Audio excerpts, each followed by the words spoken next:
Greetings from South Korea. I am Arirang News AI anchor. Here is the news making headlines today. President Lee Jae-myung began his final day in Japan with a visit to Horyuji Temple, one of Nara Prefecture's most iconic landmarks.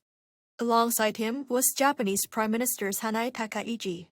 The two leaders toured the temple's western precinct, home to several of the world's oldest surviving wooden structures, and posed for photos in front of its 5-story pagoda.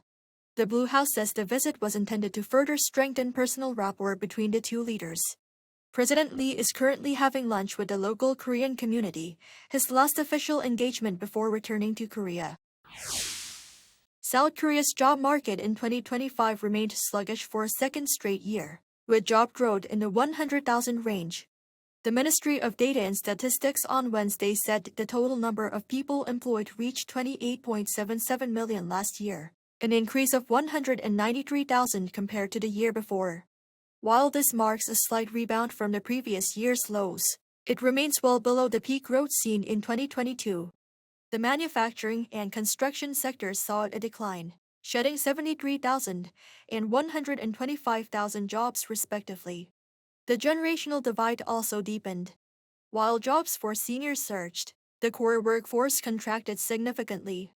Employment for those in their 20s plunged by 170,000, and those in their 40s saw a drop of 50,000. The overall employment rate for those aged 15 and older inched up slightly to 62.9%. South Korea's ICT exports reached a record $264.29 billion in 2025, up 12.4% from the year before. According to the Ministry of Trade, Industry and Resources, exports in December alone also rose 32.4% year-on-year to $30 billion, driven largely by strong demand for semiconductors and storage devices used in global AI data centers. Semiconductors led the growth with a 22.1% increase, with strong gains in exports seen to countries like Taiwan, Vietnam, and India. Despite the increased adoption of OLEDs in IT devices, display exports saw a decline of 9.5% due to falling unit prices and weak demand for LCD panels. December marked a record 11 consecutive months of new all-time highs for exports in the sector. The World Bank says the global economy is proving more resilient than expected despite trade tensions and tariff policy uncertainties.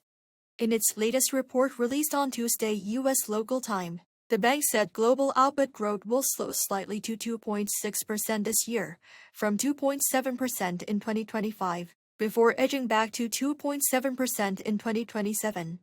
The bank said growth in 2025 was supported by a surge in trade ahead of policy changes and swift readjustments in global supply chains, but said the boost is expected to fade in 2026 as trade and domestic demand soften.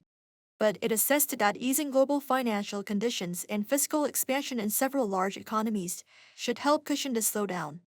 It noted the resilience reflects better than expected growth, especially in the U.S., but warned that growth is too concentrated in advanced countries. The bank explained that if the current forecasts hold, the 2020s are on track to be the weakest decade for global growth since the 1960s. K-pop superstars BTS will kick off the group's much-anticipated comeback world tour in April. According to the band's agency Big Hit Music on Wednesday, BTS's first world tour in 4 years will begin with concerts on April 9th, 11th and 12th at Goyang Sports Complex near Seoul. BTS will then travel across North America, Europe, South America, and Asia, holding a total of 79 shows in 34 cities, which Big Hit Music says is the largest number of performances ever for a single K-pop tour. The group will return to Korea mid-tour in June for concerts in Busan. And BTS are also set to release the band's 5th full-length album on March 20th. That is all from me today. Thank you for watching.